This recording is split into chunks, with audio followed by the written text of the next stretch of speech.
Hey Ariane, before we start our tutorial, I want to talk about holding your paintbrush. So we have our lovely Trical, I know I'm pronouncing this wrong, but excuse me if I am. But I think it's a Trical paintbrush, and we have the Mongoose paintbrush, as well as we have some of the regular synthetic paintbrushes from them, as well as the actual brand.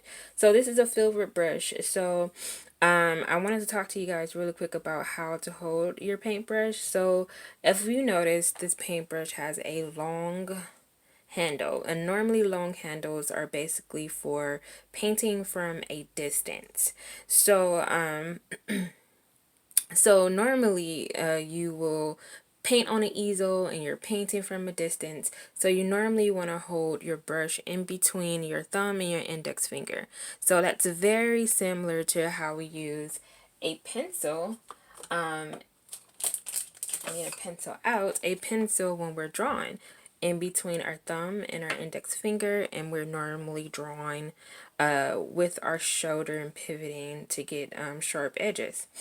Same thing with a brush. It's very similar. So if you're painting on an easel, this feels so good. If you're painting on an easel, normally when you dip your brush into a palette, majority of the paint is on the side of the brush. So it makes sense to hold your brush in between your thumb and your index finger, and you apply the paint on your canvas or paper from the side of the brush, because that's where all the paint is. I know in demos, and you will see me in this demo, I tend to hold my paintbrush in the tripod method. I do that because I'm actually painting on a flat surface. I'm not even at an angle. So I'm holding my paintbrush just a little bit different, just to have a little bit more control. And as well as because I'm flat, it just feels a little bit more comfortable versus coming in with the angled paintbrush, using it in between your thumb and your index finger. You can also hold your brush, because that's these long brushes were for, at the end of the brush, and you can paint. You see I'm still holding in a tripod method. You can paint in this way. But once again, you want to use those type of methods when you're on an easel. If you're painting flat, it's okay to use the tripod method for right now, but I just wanted to show you guys the different ways of holding your long handle paintbrush that I can never pronounce the name of the brand, but you get an idea of how to hold your paintbrush. I hope this helped. I'll see you guys in the next clip.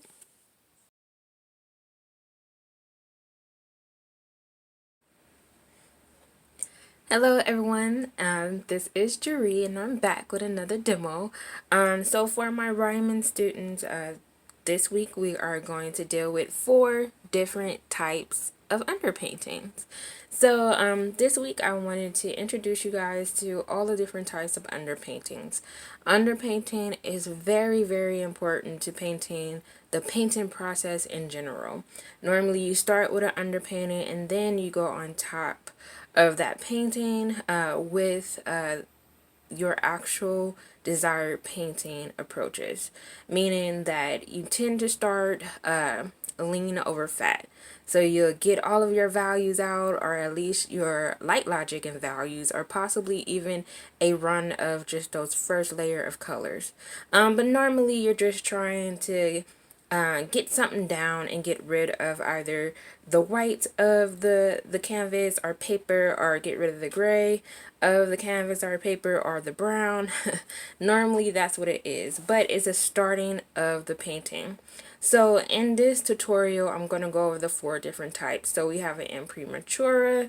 We also have the Wipeout approach, underpainting, as well as we have the Bernai, which is similar to a grisaille. And then we also have the traditional underpainting, which is basically fat over lean, where you basically come in with a block in of your values and your light logic, as well as you get in the desired colors or values that you possibly need. So that's pretty much Fat Overlean coming in with that very thin wash of paint, and come over with some heavy paint and get you to your finished product. Alright, you guys, so just really quick before we go into the whole process, I just want to talk about the paper, and actually I want to talk about transferring. So I actually came in with some very simple items to draw. So I decided, because it's an underpainting, I have to do four. I pretty much drew my composition on paper. Although this is very crude right now, it didn't really look like this with all the heavy lines, but I decided to do a transfer. So today we consider it a transfer, but artists of the past, like master artists from the Renaissance, they also did transfers, but they called it a cartoon. And basically what a cartoon is that they work out their drawing, possibly even their light, logic, and values, and then they'll transfer that image to their canvas or whatever they are painting on. So even today, artists today, I do it a lot. We always will come in and work out our drawing, our composition, and then transfer it. Today, artists is a little different. I know I can speak for myself. Normally, I tend to work on big pieces where they're 4 by 4 foot, or 3 by 3 foot, or however tall it is or big it is for my canvas. But because it's so big, I tend to project my drawings and transfer my drawings that way. So as you can see today, we have a little bit more technology to kind of help us with the process. But I wanted to talk about this. So I went in, drew everything out, and then on the back I have graphite so I can transfer the image to my canvas paper or my Stonehenge paper that I have here. Because I knew I was going to do four different paintings for the demo, I didn't want to deal with too much of the drawing. I kind of just want to have everything prepared and ready to go. So as you can see on my white gessoed paper, I have the drawing transferred, as well as my gray is transferred. Hopefully you guys can see it. I know it's very light and faint. As well as my other sheet of white paper. Remember, we're doing 4 underpaintings. As well as my brown is transferred as well. So you can see a little bit of my palette on this side if you can. So I'm starting with just using white, titanium white. I have a mixture of titanium white and my lamp black, and I have this value 5 gray. It's more of a 6 right now. That's here. So I know in the camera you can barely see the white, but the white is here because it's blending in with this paper towel. Alright, you guys, so I'm going to break a clip, and we're going to start with our Premature Gray underpainting. That way you have an idea of what to do for that. I'll see you in the next clip. Alright, everyone, so in this portion, or in this clip of this demo, we're going to go over Premature Gray. So when you think of Premature Gray, so we've already toned our paper gray.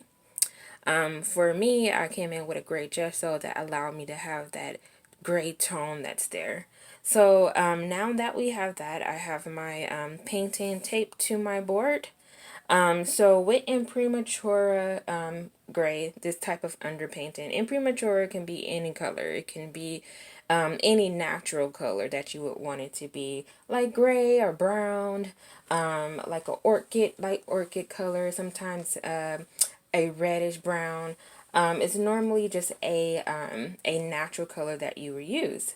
So when we think about an Premature Gray underpainting, we are basically going to establish our light source and separate our light mask and shadow mask with just 2 tones. Normally, I use this underpainting a lot. Normally, I use the either burnt umber or raw umber. And then I come in with my two tones that just basically separates my light part from my dark part. But there's so many different types of ways to do an underpainting, but this one is normally my choice of doing my underpainting. So now that we've established that, I'm going to go ahead and get the underpainting started. I may not talk during the process. That way I can speed through and speed up our demo. That way we're not spending too much time on it. But and basically that's just mean I'm going to do a time lapse of the actual painting. But before I get started, I'm going to use my value. This is more of a value 6 than anything. I kind of feel like my gray tone is a little darker than what it should be. But it'll work out fine. So you just want to make sure your gray tone, or at least your number 5 or number 6, possibly needs to be darker than the gray prime that you have on your paper. That way you get a clear idea of what's in your light mask and what's in your dark mask as well.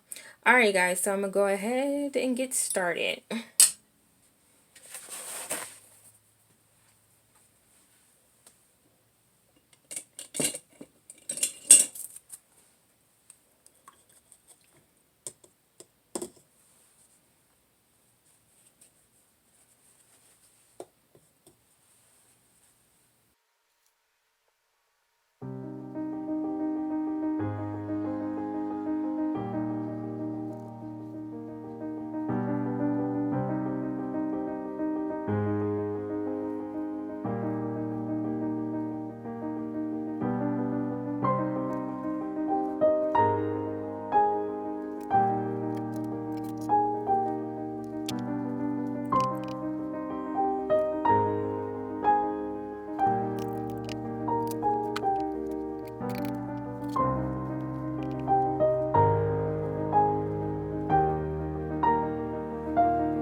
Alright guys, so this is an underpainting. So of course underpaintings are not meant to look beautiful. They're just meant for you guys to get, and or any painter, any artist, to get an idea for what's in the light mass of their object, what's in the dark mass of the object, get an idea for table ground plane, the wall plane, and just get some very simple two value tones in. So you know what's in your light mass, what's in your dark mass right away.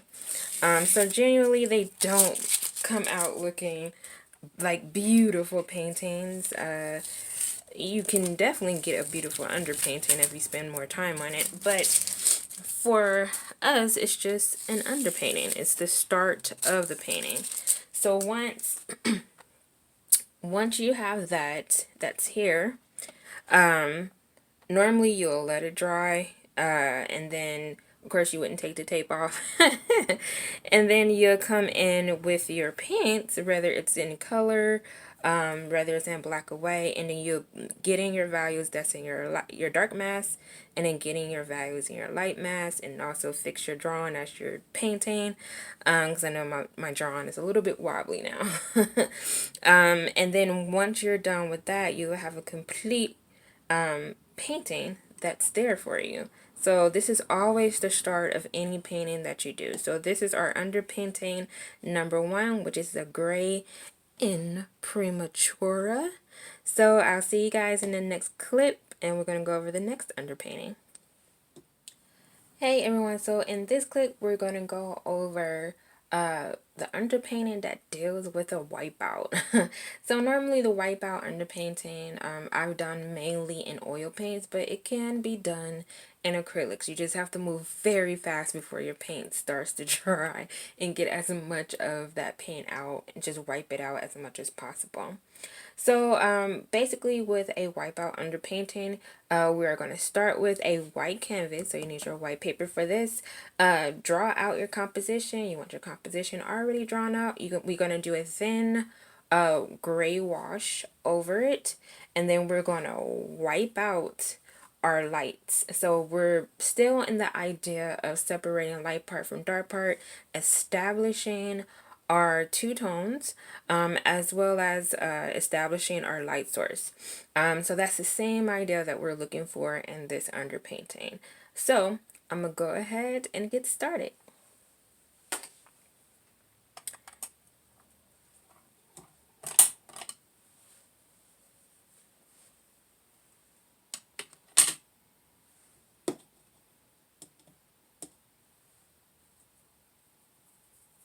So you guys, I'm gonna water down I came in with a little bit lighter of a gray, but I'm watering down my gray. So I want you to see my palette. So I'm watering it down. I made this gray a little bit lighter because I know this was close to a value 6. It was a lot darker than that value 5. So I came in with water just to water it down a lot more because we want a lot of water in it, because remember when the water evaporates out of this acrylic paint, that's when it adheres to the paper or your canvas. So we need a lot of water because we need time to wipe out our lights. So I'm going to go in and do a quick wash. I want to test it first.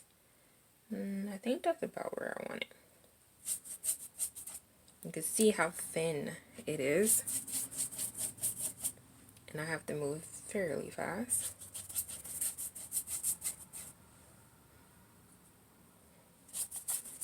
You still want to be able to see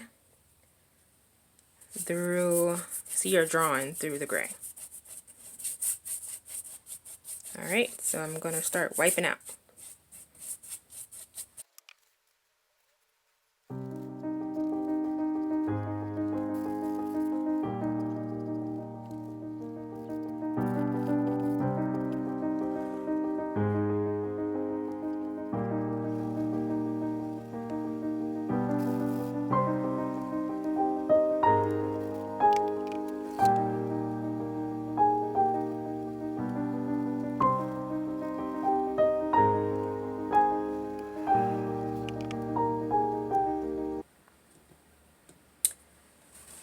Alright, you guys, so this is an underpainting that is a wipeout. So once again, your underpainting is not gonna look beautiful. It's basically the start of the painting. So the wipeout method is very similar to like a charcoal rub out, but the only thing is you're dealing with just two values and you're getting an idea for your light source for every object, and also the composition as a whole. So you do want to use your paper towel. I'm using, I think it's the Viva paper towel, very, very soft, kind of like a cloth almost. Some areas, once again, acrylic dries very quick. So some areas I had to dip my paper towel into my clean cup of water and just kind of like scrub some of that paint out. But you may not get all of it, but I have at least an idea for where my light mass is, as well as where my dark mass is, and that's what's important with this process of an underpainting. So I don't use this process all the time. I used to use it a lot when I was a student. I used to start my paintings like this all the time, and then I stopped doing it and I started doing kind of the Premature way, or the Brunei start of an Premature way, because it just made a little bit more sense to me doing it that way. But you could definitely do a start of a painting in this type of manner as well. So I'm gonna get all the tape off. Get all the tape off. Alright. So because it was very thin paint, it dried rather quickly. I don't need to, I'm trying to get my paintings dry fairly quick, so you might see me come in with a blow dryer. But you don't necessarily have to do that because this one dries fairly quick. Alright, so this is my underpainting, but it's a wipeout. Alright, so I will see you guys in the next clip. We're going to do underpainting number 3. Hey everyone, for this underpainting, we are going to do a regular underpainting, which is basically a fat over lean underpainting. And in traditional art, this type of painting is something that everybody does, and one of the first type of underpaintings that you will learn. So the whole idea of fat over lean is basically you want to start with lean paint, meaning paint that's either, well, for us, it's going to be thinned out with water. So it's almost going to be just about to a very, not a watercolor consistency, possibly a milky consistency, or a coffee consistency with our water and our paint. So it's very, very thin paint. But you want to at least block out your light mass and your dark mass. You want to get kind of an understanding of possibly more than 3 values that are more than 2 or 1.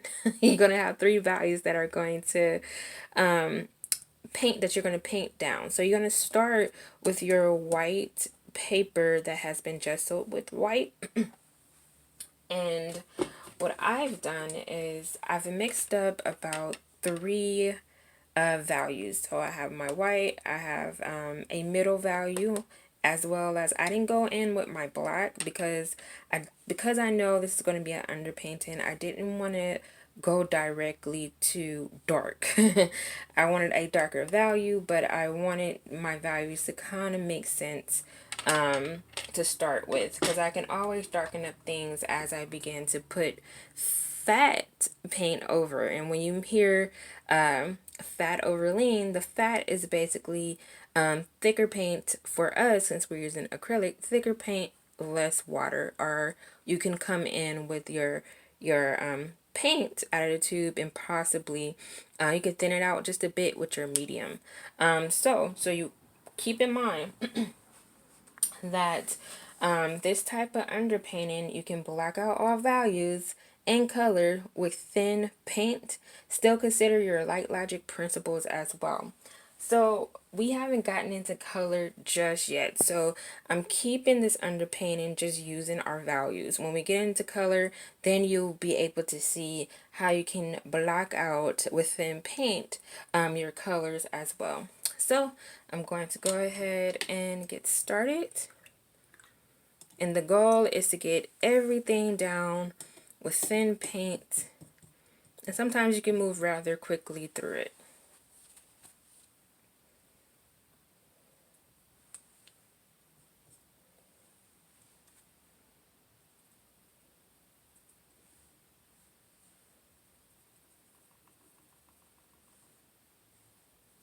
So I'm thinning out my paint right now. Alright, I'm going to get started.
Alright, you guys, so this is my lean underpainting.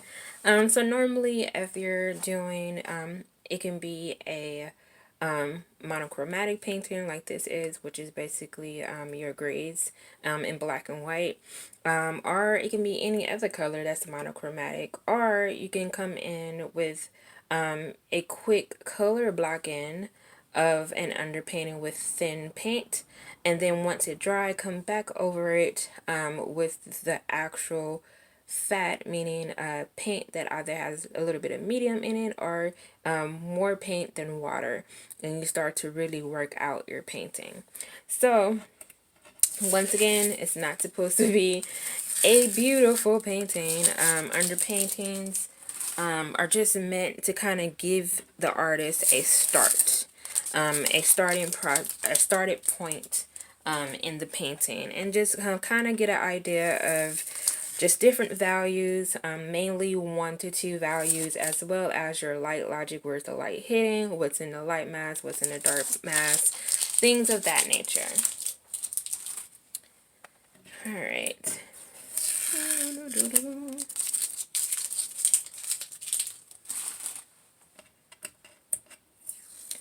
So, getting the tape off.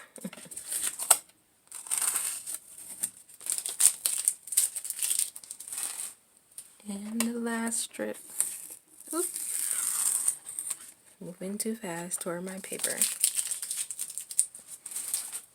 Alright guys, so this is a traditional underpainting. So basically we're thinking about the idea of fat over lean. So we started our underpainting with a lean paint, meaning it has it has more water, less paint, probably much of a milky consistency or a coffee consistency. So this is our traditional underpainting. So in the next clip, we'll go over our last underpainting. Alright everyone, so coming in last but not least, we have our underpainting that is our underpainting with brown, or you can call it a Bernai. This is very similar to a grisaille. So you're using shades of brown. So this is the underpainting part of it, where what I'm gonna do is separate my light part from my dark part, very close to the idea of our premature gray. Because brown is a neutral, we're gonna treat it the same way.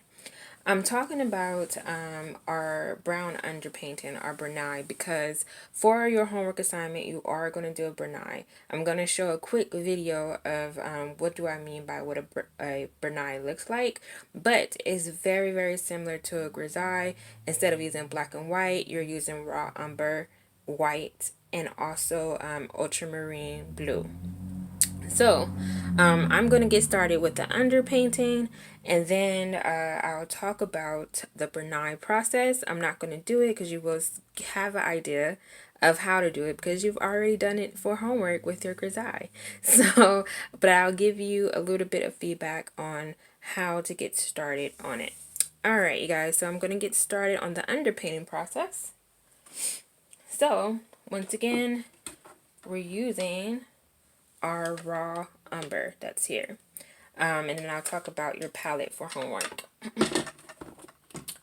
Alright, so I'm just going to separate my light part from my dark part.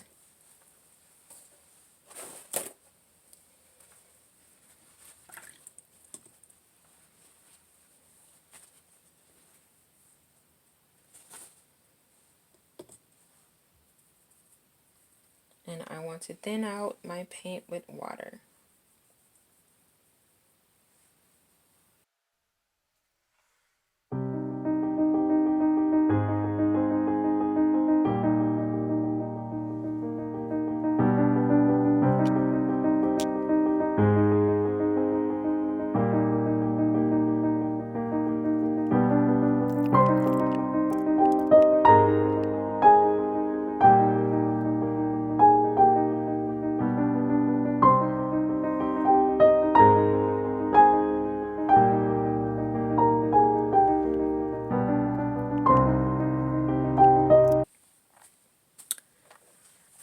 guys, so once again it's the same idea. So this is my underpainting for my Bernai. Same as a grisaille. Alright, so I'm going to take off this tape. And then I'm going to talk just a little bit about your homework assignment. And then we are done with our demo. Woo.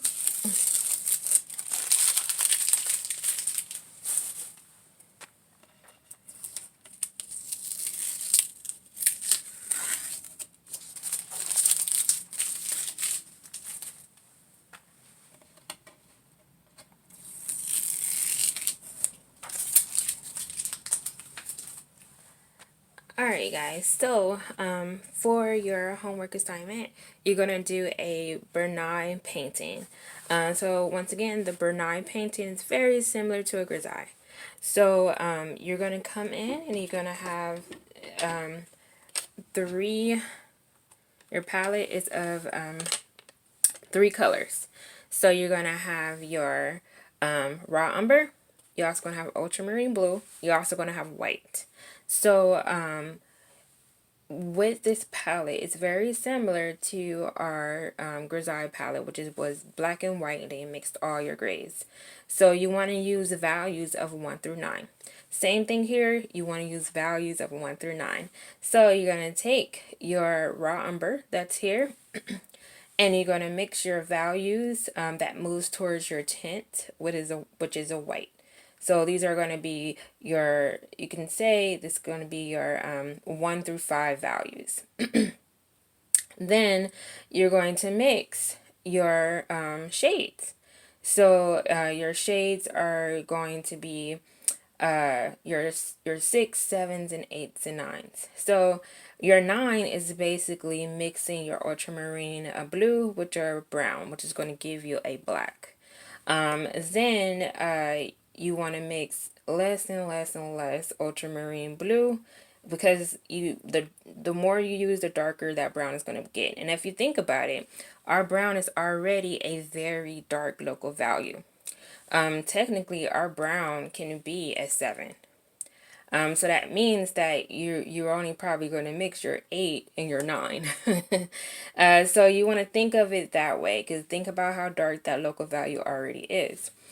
So you can do it in the way of, okay, my brown is 7, my 8 I mix a little bit of the ultramarine, and then my 9 I'm mixing half of the brown and my ultramarine blue. And then you can say I'm gonna mix a little bit of a tint to make my 6, 5, 4s, 3, 2, 1, and that 1 is either going to be your white, or it's going to have just a little bit of a tint of this raw umber color.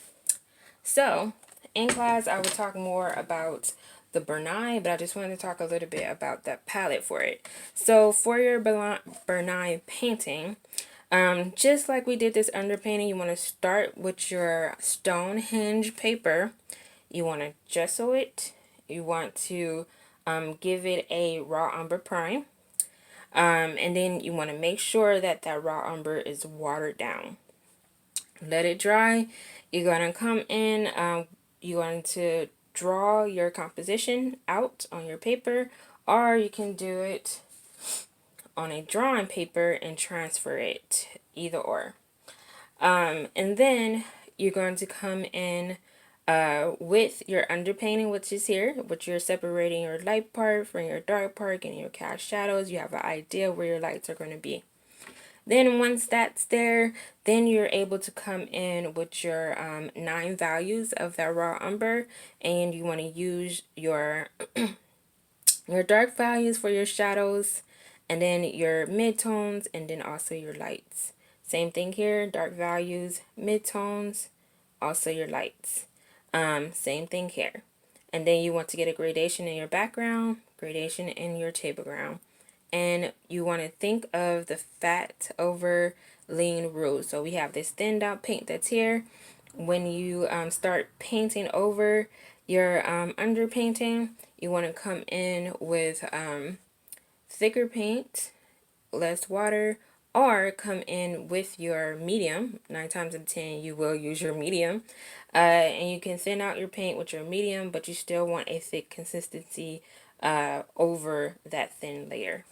So I will see you guys in the morning, and I hope that this will help for your homework assignment and also in class assignment. But these are your 4 different types of underpaintings that you can possibly do before you start your actual process of painting. So I hope you enjoyed it. I will see you guys in the next video in or clip. Thank you.